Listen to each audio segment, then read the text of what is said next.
Crónicas de Avonlea. El camino de Sara. El cálido sol de junio se filtraba entre los árboles blancos con la virginal floración de los manzanos y a través de los brillantes cristales formando un mosaico trémulo sobre el impecable suelo de la cocina de la señora Eben Andrews. Por la puerta abierta entraba una brisa fragante tras largos paseos por huertos y prados de trébol, y desde la ventana la señora Eben y su invitado podían contemplar un valle largo y brumoso que descendía hasta un mar centelleante. La señora Jonas Andrews pasaba la tarde con su cuñada. Era una mujer corpulenta y con aspecto de niña, con mejillas color peonía y grandes ojos marrones, soñadores. Cuando era una niña delgada de pelo rosa y blanco, esos ojos eran muy románticos. Ahora desentonaban tanto con el resto de su apariencia que resultaban ridículos. La señora Eben, sentada al otro extremo de la mesita de té pegada a la ventana, era una mujer delgada, de nariz puntiaguda y ojos azules claros y apagados. Parecía una mujer con opiniones siempre muy firmes y justificadas. ¿Qué le parece a Sara dar clases en Newbridge?, preguntó la señora Jonas, sirviéndose por segunda vez el inigualable pastel de frutas negras de la señora Eben, y con ello dedicando un sutil cumplido que la señora Eben no dejó de apreciar. Bueno, supongo que le gusta bastante, mejor que en White Sands, al menos, respondió la señora Eben. Sí, diría que le sienta bien. Claro, es un largo paseo de ida y vuelta. Creo que habría sido más sensato que se quedara en casa de Morrison, como hizo todo el invierno. Pero Sara tiene que estar en casa todo el tiempo que puede, y debo decir que el paseo parece sentarle bien. Anoche fui a ver a tía en Newbridge, dijo la señora Jonas, y me dijo que había oído que Sara por fin había decidido casarse con Lish Baxter y que se casarían en otoño. Me preguntó si era cierto. Le dije que no lo sabía, pero que esperaba que así fuera. ¿Lo es, Luisa? Ni una palabra, dijo la señora Eben con tristeza. Sara no tiene más ganas de casarse con Lish que nunca. Estoy segura que no es culpa mía. He hablado y discutido hasta cansarme. Te confieso, Amelia, que estoy terriblemente decepcionada. Había puesto mi corazón en que Sara se casara con Lish, y ahora pensar que no lo hará. Ay, es una chica muy tonta, dijo la señora Jonas con tono juicioso. Si Lish Baxter no es lo suficientemente bueno para ella, ¿quién lo será? Y es muy rico, dijo la señora Eben, y tiene tan buenos negocios y todos hablan bien de él. Y esa preciosa casa nueva suya en Newbridge, con ventanales y suelos de madera. He soñado y soñado con ver a Sara allí como señora. Quizás la veas allí todavía, dijo la señora Jonas, quien siempre veía todo con esperanza, incluso la contradicción de Sara. Pero también se sentía desanimada. Bueno, había hecho lo que había podido. Si el caldo de Lish Baxter se echó a perder, no fue por falta de cocineros. Todos los Andrews de Avonlea llevaban 2 años intentando conseguir un matrimonio entre él y Sara, y la señora Jonas había cumplido con su parte con valentía. La respuesta abatida de la señora Eben fue interrumpida por la aparición de la propia Sara. La chica se quedó un momento en la puerta y miró a sus tías con aire ligeramente divertido. Sabía perfectamente que habían estado hablando de ella, pues la señora Jonas, con la conciencia en el rostro, parecía culpable, y la señora Eben no había podido borrar por completo su expresión de agravio. Sara guardó sus libros, besó la mejilla sonrosada de la señora Jonas y se sentó a la mesa. La señora Eben le trajo té recién hecho, panecillos calientes y un pequeño bote de mermelada de albaricoque, la que tanto le gustaba a Sara, y le cortó más pastel de frutas en rebanadas jugosas y esponjosas. Puede que se le hubiera acabado la paciencia con la contradicción de Sara, pero a pesar de todo la consentía y mimaba, pues la niña era el corazón mismo de su corazón sin hijos. Sara Andrews no era en realidad guapa, pero había algo en ella que llamaba la atención. Era muy morena, con una tez oscura. Sus profundos ojos eran de un marrón aterciopelado y sus labios y mejillas eran de un rojo intenso. Comió sus panecillos y conservas con un apetito saludable, agudizado por su larga caminata desde Newbridge, y contó pequeñas historias divertidas de su día de trabajo que hicieron que las dos mujeres mayores se estremecieran de risa e intercambiaran tímidas miradas de orgullo por su inteligencia. Salió de la habitación. Esa chica me gusta, dijo la señora Eben con un suspiro de perplejidad. ¿Te acuerdas de ese gato negro que tenemos desde hace 2 años? Eben y yo siempre le hemos dado mucha importancia, pero Sara parecía no tenerle agrado. Nunca podía echarse una siesta tranquila bajo la estufa cuando Sara estaba en casa. Tenía que irse. Bueno, hace poco se rompió la pierna accidentalmente y pensamos que habría que sacrificarlo. Pero Sara no quiso ni pensarlo. Le puso tablillas, le arregló la pierna que estaba igual de mal y se la vendó, y desde entonces lo ha cuidado como a un bebé enfermo. Ya está prácticamente recuperado y ese gato vive en la abundancia. Es su forma de ser. Lleva una semana curando a esos pollos enfermos, dándoles pastillas y cosas así. Y piensa más en ese ternero de aspecto miserable que fue envenenado que en todo el resto del ganado del campo. A medida que el verano transcurría, la señora Eben intentó aceptar la destrucción de sus castillos aéreos, pero regañó duramente a Sara. Sara, ¿por qué no te gusta Liz? Seguro que es un joven ejemplar. No me gustan los jóvenes modelos, respondió Sara con impaciencia, y creo que odio a Liz Baxter. Siempre me lo han presentado como un dechado de virtudes. Estoy harta de oír hablar de sus perfecciones, mas las sé todas de memoria. No bebe, no fuma, no roba, no miente, nunca pierde los estribos, no dice palabrotas y va a la iglesia con regularidad. Una persona tan impecable me pondría de los nervios. No, no, no. Tendrás que buscarte otro enamorado, tía Luisa. Cuando los manzanos que habían sido rosados y blancos en junio eran rojizos y bronceados en octubre, la señora Eben tenía una colcha. La colcha era el modelo estrella naciente, considerado muy elegante en Avonlea. La señora Eben la había diseñado para formar parte del arreglo de Sara, y mientras cosía los rombos rojos y blancos, se había recreado imaginando que la veía extendida sobre la cama de la habitación de invitados de la casa de Newbridge, con ella misma colocando su sombrero y chal encima cuando fuese a ver a Sara. Esas brillantes visiones se habían desvanecido con las flores de manzano y la señora Eben apenas tuvo el coraje de terminar la colcha. La colcha se quitó el sábado por la tarde cuando Sara pudo regresar de la escuela. Todas las amigas de la señora Eben estaban reunidas alrededor de la colcha y las lenguas y los dedos volaban. Sara revoloteaba de un lado a otro ayudando a su tía con los preparativos de la cena. Estaba en la habitación sacando los platos de natilla del armario cuando llegó la señora George Pye. La señora George tenía un don para llegar tarde. Hoy llegó más tarde de lo habitual y parecía emocionada. Todas las mujeres presentes en Rising Star sintieron que la señora George tenía noticias que valía la pena escuchar y se hizo un silencio expectante mientras ella retiraba su silla y se acomodaba sobre la colcha. Era una mujer alta y delgada, de rostro alargado y pálido y ojos verdes. Al mirar a su alrededor parecía un gato relamiéndose con delicadeza ante alguna golosina. Supongo, dijo, que has oído la noticia. Sabía perfectamente que no. Todas las demás mujeres dejaron de acolchar. La señora Eben abrió la puerta con una bandeja de galletas de soda esponjosas y humeantes en la mano. Sara dejó de contar los platos de natillas y giró su rostro. Incluso el gato negro a sus pies dejó de acicalarse el pelaje. La señora George sintió que la atención de su público era suya. Los hermanos Baxter han fracasado, dijo con sus ojos verdes destellando. Han fracasado vergonzosamente. Hizo una pausa por un momento, pero como sus oyentes aún estaban sin habla por la sorpresa, continuó. George llegó a casa de Newbridge justo antes de que me fuera, con la noticia. Me habrías derribado de un plumazo. Pensé que esa empresa era tan sólida como el peñón de Gibraltar, pero están arruinados, completamente arruinados.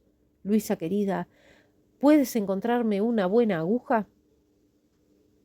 Luisa había dejado sus galletas con un golpe seco sin pensar en el resultado. Un tintineo metálico y agudo sonó en el armario donde Sara había golpeado el borde de su bandeja contra un estante. El sonido pareció aflojar las lenguas paralizadas y todas empezaron a hablar y a exclamar a la vez. Clara y estridente, por encima de la confusión, se alzó la voz de la señora Georgeby. Es una vergüenza, y pensar en cómo todos confiaban en ellos. Mi marido perderá mucho en el colapso, y también mucha gente. Todo tendrá que desaparecer. La granja, la majestuosa casa. Seguro que la señora Peter no estará tan orgullosa después de esto.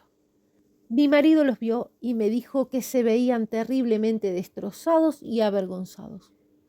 ¿Quién o qué tiene la culpa del fracaso?, preguntó la señora Rachel Lynde con aspereza. A ella no le gustaba la señora Georgeby. Hay muchísimas historias circulando. Por lo que George pudo entender, Peter Baxter ha estado especulando con el dinero de otros, y este es el resultado. Todos siempre sospecharon que Peter era un corrupto, pero cualquiera hubiera pensado que Lish lo habría mantenido en su sitio. Siempre tuvo fama de santidad. No creo que Lish supiera nada al respecto, dijo la señora Rachel indignada. Bueno, pues debería, si no es un bribón o es un tonto, dijo la señora Harmon Andrews, quien anteriormente había sido una de sus más acérrimas partidarias. Debería haber vigilado a Peter y haber averiguado cómo se manejaba el asunto.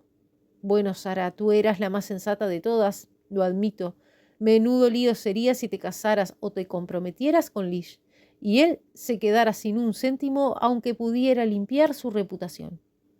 Se habla mucho de Peter, de estafas y de un pleito, dijo la señora Georgeby mientras tejía con esmero. La mayoría de la gente de Newbridge cree que todo es culpa de Peter y que Lish no tiene culpa. Pero no se nota. Me atrevería a decir que Lish está tan hundido como Peter. Siempre fue demasiado bueno para ser sano. Se oyó un tintineo de copas en el armario cuando Sara dejó la bandeja. Se adelantó y se situó detrás de la silla de la señora Rachel Lynde, apoyando sus manos torneadas sobre sus anchos hombros.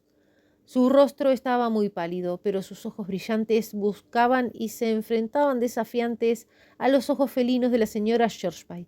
Su voz temblaba de pasión y desprecio. Todos se van a lanzar contra Lish Baxter ahora que está caído. Una vez no se cansaron de elogiarlo. No me quedaré de brazos cruzados mientras se insinúa que Lish Baxter es un estafador. Saben perfectamente que es tan honesto como el día. Usted, señora Pye, lo sabe mejor que nadie, y aún así viene aquí y lo denuncia en cuanto se mete en problemas. Si se dice una sola palabra más en contra de Lish Baxter, me iré de la habitación y de la casa hasta que se hayan ido todas ustedes. Echó una rápida mirada alrededor de la cocina que acobardó a las habladurías. Incluso los ojos de la señora Georgeby parpadearon, se apagaron y se acobardaron. No se dijo nada más hasta que Sara tomó sus gafas y salió de la habitación. Ni siquiera entonces se atrevieron a hablar más allá de un susurro. La señora Pye, sola, dolida por el desaire, se atrevió a exclamar: «¡Qué lástima!», mientras Sara cerraba la puerta de golpe. Durante las 2 semanas siguientes, los chismes y rumores se convirtieron en un carnaval en Avonlea y Newbridge, y la señora Eben comenzó a temer una visita. «Seguro que hablan del fracaso de Baxter y critican a Lish», se lamentó a la señora Jonas. «Y eso irrita muchísimo a Sara. Solía decir que odiaba a Lish y ahora no escucha ni una palabra en su contra. No es que yo diga nada, lo siento por él y creo que ha hecho todo lo posible, pero no puedo impedir que otros hablen». Una tarde, Harmon Andrews llegó con un nuevo paquete de noticias. «El negocio de Baxter está prácticamente liquidado», dijo mientras encendía su pipa. «Peter ha resuelto sus demandas y de alguna manera ha callado los rumores de estafa. Créanme que salió de un apuro limpio y astuto.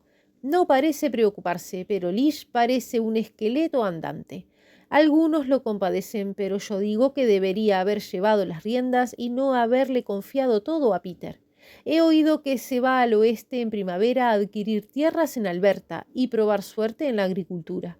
Supongo que es lo mejor que puede hacer. La gente de por aquí ya está harta de la raza Baxter.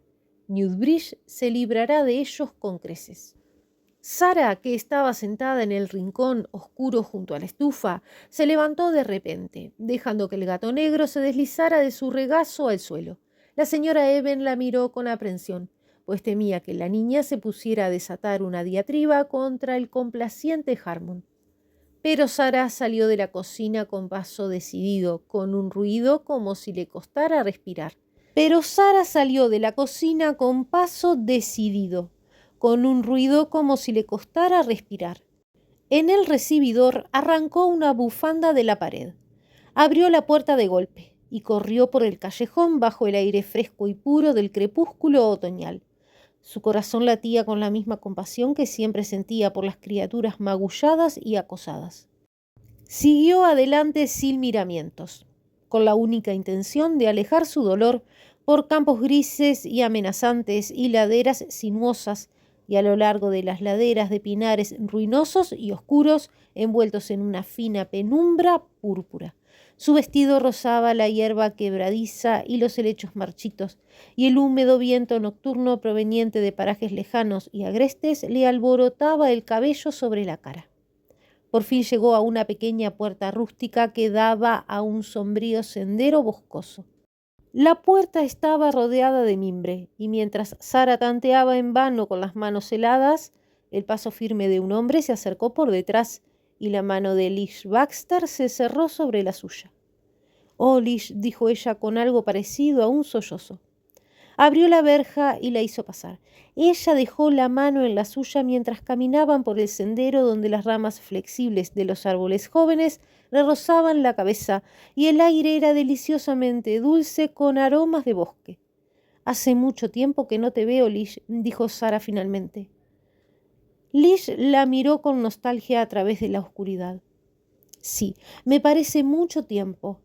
Pero no pensé que te interesaría verme después de lo que dijiste la primavera pasada. Y sabes que las cosas me han ido mal. Me han dicho cosas duras. He tenido mala suerte, Sara. Y quizá sea demasiado tolerante, pero he sido sincero. No les creas a la gente si te dicen que no lo fui». «En realidad nunca lo hice, ni por un minuto», exclamó Sara. «Me alegro de eso. Me voy más tarde. Me sentí bastante mal cuando te negaste a casarte conmigo, Sara. Pero menos mal que no lo hiciste. Soy lo suficientemente hombre como para agradecer que mis problemas no recaigan en ti». Sara se detuvo y se volvió hacia él. Más allá el sendero se abría a un campo y un claro lago de cielo color azafrán proyectaba una tenue luz en la sombra donde se encontraban. Sobre él una nueva luna brillaba como una cimitarra plateada. Sara la vio sobre su hombro izquierdo y vio el rostro de Lish sobre ella, tierno y preocupado.